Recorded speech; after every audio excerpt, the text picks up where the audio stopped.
وادیوں میں بدو رہتے تھے، دیہاتی لوگ جنہیں قرآن مجید کی زبان میں اور اس وقت کے عرب کے معاشرے میں اعراب کہا جاتا تھا۔ وہ آئے، انہوں نے کلمہ پڑھا، اسلام قبول کیا۔ اب سورہ حجرات میں اس کا ذکر ہے، تو انہوں نے کہا، اور قرآن مجید ان کے کہنے کو بیان کر رہا ہے، کہا قالت الاعراب آمنا، انہوں نے کلمہ پڑھا، دائرہ اسلام میں داخل ہو گئے، ان کو اتنی سمجھ تھی، انہوں نے سمجھا ہم مومن ہو گئے، نماز پڑھنے لگے آقا علیہ السلام کے پیچھے، روزے رکھنے لگے، اور جو اسلام کے اعمال، اسلام کے معمولات، اسلام کے واجبات، اسلام کی تعلیمات تھیں جو ظاہر میں، اس پر عمل پیرا ہونے لگے۔ تو انہوں نے کہا اور یہ سمجھا کہ ہم مومن ہو گئے، ہمیں ایمان نصیب ہو گیا۔ تو اس خیال کے مطابق انہوں نے یہ کہا قالوا آمنا، قالت الاعراب آمنا، اعراب نے، ان بدوؤں نے کہا کہ ہم مومن ہو گئے، ایمان لے آئے۔ اس پر اللہ تبارک و تعالیٰ نے فرمایا، میرے حبیب صلی اللہ علیہ وسلم ان کے خیال کی اصلاح فرما دیں، تصحیح کر دیں۔ قل لم تؤمنوا، انہیں فرما دیں کہ تم مومن نہیں ہوئے۔ گویا کلمہ پڑھنے سے، فقط کلمہ پڑھنے سے کوئی مومن نہیں ہو جاتا۔ فرمایا لم تؤمنوا، تم مومن نہیں ہوئے، یعنی صاحب ایمان نہیں ہوئے، تو پھر کیا کہیں؟ تو فرمایا ولیکن قولوا اسلمنا، بلکہ انہیں چاہیے کہ وہ یہ کہیں کہ ہم مسلمان ہو گئے۔ یہاں قرآن مجید نے فرق قائم کر دیا ہے ایمان اور اسلام میں، مومن اور مسلم میں۔ ہم جس سوسائٹی میں بیٹھے ہیں یہ مسلمانوں کی سوسائٹی ہے، مومنوں کی نہیں ہے۔ ہم جس امت میں، ملت میں بیٹھے ہیں یہ امت مسلمہ ہے، امت مومنہ نہیں بنی۔ ہم جس دور میں رہ رہے ہیں مسلمانوں کا دور ہے، جیسے تیسے بھی ہیں، مسلمانوں کا دور ہے، مومنوں کا دور نہیں ہے۔ وہ بات ہو رہی ہے ولیکن قولوا اسلمنا، بلکہ انہیں چاہیے کہ یوں کہیں کہ ہم مسلمان ہو گئے۔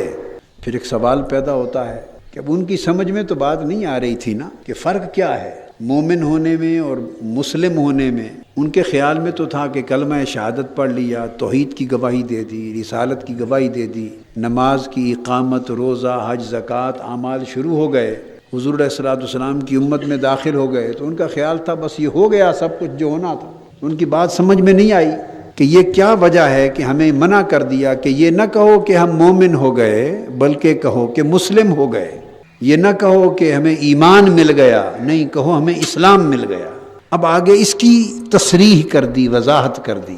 فرمایا کیوں نہیں کہنے دیا کہ مومن ہو گئے؟ فرمایا وَلَمَّا يَدْخُلِ الْإِيمَانُ فِي قُلُوبِكُمْ، اسلام جسموں پر آتا ہے، ایمان دلوں میں جاتا ہے۔ جسم جب اطاعت گزار ہو جائیں، سر جب اللہ کے حضور جھک جائے، بندہ ہاتھ باندھ کر اللہ کے دروازے پر جب کھڑا ہو جائے، صف میں نماز کے لیے حاضر ہو جائے، ماہ رمضان آئے تو سحری افطاری کی شکل میں اللہ کے لیے روزے دار بن جائے، حج کے مہینے میں اللہ کے گھر لبیک اللہم لبیک کی آوازیں بلند کرتا ہوا چلا جائے، مہینہ زکوٰۃ کا آئے تو اپنے مال میں سے مال نکال کے زکوٰۃ اور خیرات کرنے لگ جائے، اور احکام دین پر عمل پیرا ہونے لگ جائے، تو یہ وہ سب کچھ ہے کہ دین اس کے جسم سے ظاہر ہو رہا ہے، دین اس کے جسم سے ظاہر ہو رہا ہے۔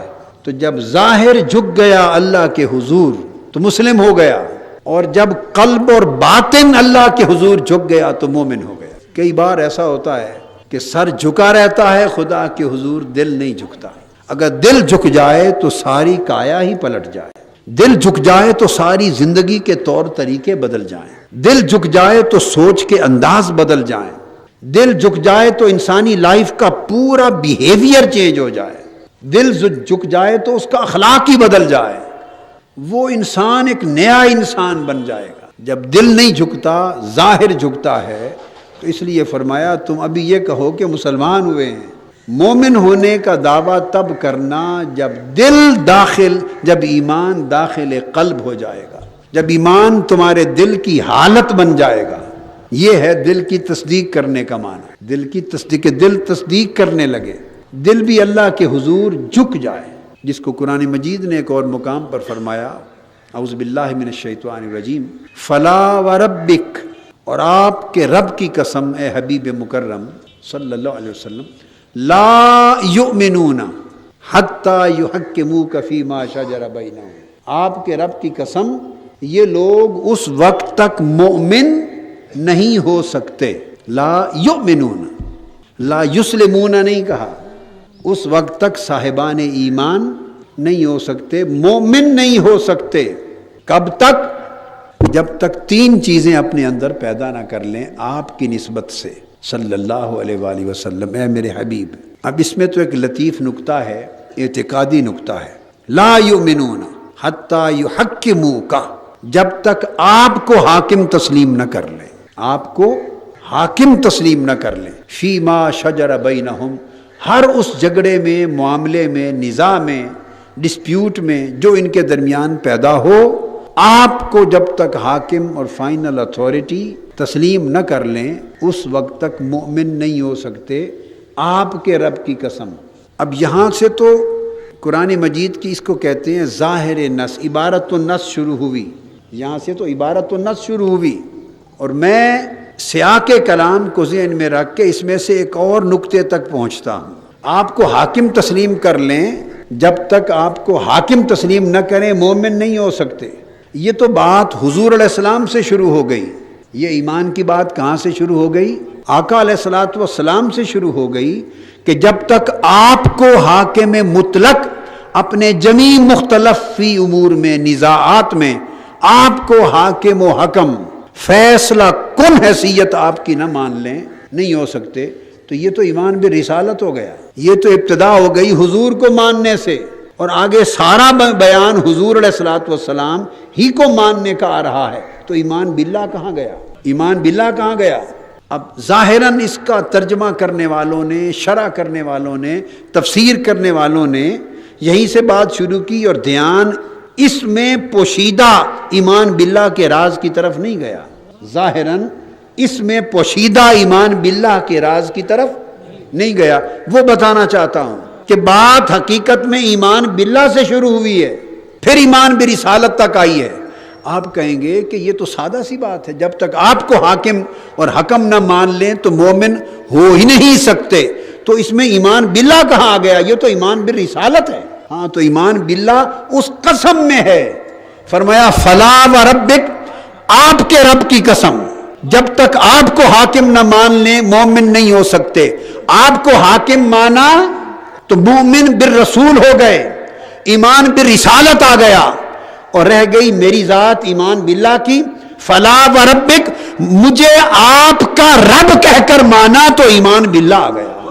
یہ جو فرمایا نا قسم، فلا وربک، قسم ہے آپ کے رب کی. یہ نہیں فرمایا مجھے اپنی قسم، میری قسم، میرے رب ہونے کی قسم، مخلوق کے رب کی قسم، کائنات کے رب کی قسم، ہر شے کے رب کی قسم، اپنی ربوبیت کی قسم. مجرد اپنے رب ہونے کی قسم نہیں کھائی. فرمایا فلا وربک، حبیب آپ کے رب کی قسم. تو ایمان باللہ یہ ہے کہ اگر مجھے رب مانے آپ کا رب سمجھ کر، اگر مجھے رب مانے آپ کا رب سمجھ کر تو رب ماننا قبول کرتا ہوں، اور اگر کسی اور کا رب سمجھ کر مانے تو رب ماننا قبول نہیں ہے. پھر ان کی مرضی مانے یا نہ مانے، پھر ان کی مرضی مانے یا نہ مانے، وہ مومن ہے ہی نہیں. ان سے کہہ دیں اگر صاحب ایمان بننا ہے تو مجھے پہچانے آپ کی نسبت سے، مجھے مانے آپ کے واسطے سے، مجھے رب کہیں آپ کا رب کہہ کر.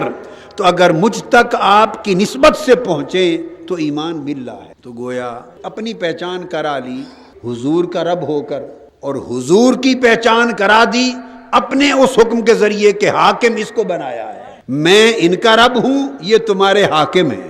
کیا فرمایا؟ میں ان کا رب ہوں. تو باری تعالیٰ یہ کون ہے؟ فرمایا یہ تمہارے حاکم ہیں. فلا وربک لا یؤمنون حتی یحکموک، آپ کے رب کی قسم. فرمایا دونوں تعارف کروا دیے. باری تعالیٰ تو کون ہے؟ فرمایا میں ان کا رب ہوں. تو باری تعالیٰ ہمارا رب نہیں ہے، ہمارا رب نہیں ہے. فرمایا ہوں گا. یہاں بات ہو رہی میں تو سب کا ہی رب ہوں، مگر بات ہو رہی ہے کہ تم مجھے جانو اور پہچانو کیسے. اپنے آپ کو نکال دو، مجھے مصطفیٰ کا رب کا ایک سمجھ کے مانو، پھر مومن ہو جاؤ گے. تو میں ان کا رب ہوں، تو باری تعالیٰ یہ کون ہے؟ یہ تمہارے حاکم ہیں. تو میرا ان کا رب ہونا توحید ہے اور ان کا تمہارا حاکم ہونا یہ رسالت ہے. تو پھر یہ تو ایک بات جملہ معترضہ کے طور پہ آ گئی اور ایک نقطہ ایمان سمجھا دی کہ توحید اور رسالت میں تعلق کیا ہے. فلا وربک اور لا یؤمنون حتی یحکموک، یہ دو جز ہیں. فلا وربک میں توحید ہے، آپ کے رب کی قسم، اور جب تک آپ کو حاکم و حکم نہ مانے مومن نہیں، یہ رسالت ہے. لیکن میں عرض یہ کر رہا تھا، فرمایا مومن نہیں ہو سکتے جب تک اپنے جمیع نزاعات میں آپ کو حکم اور حاکم نہ مان لیں. فیما شجر بینہم ثم لا یجدوا فی انفسہم حرجا، پھر اپنے دل میں، آپ نے دیکھا کہ ایمان کی بات تھی فوری دل تک پہنچ گئی، ایمان کی بات تھی فوراً بات دل تک پہنچا دی.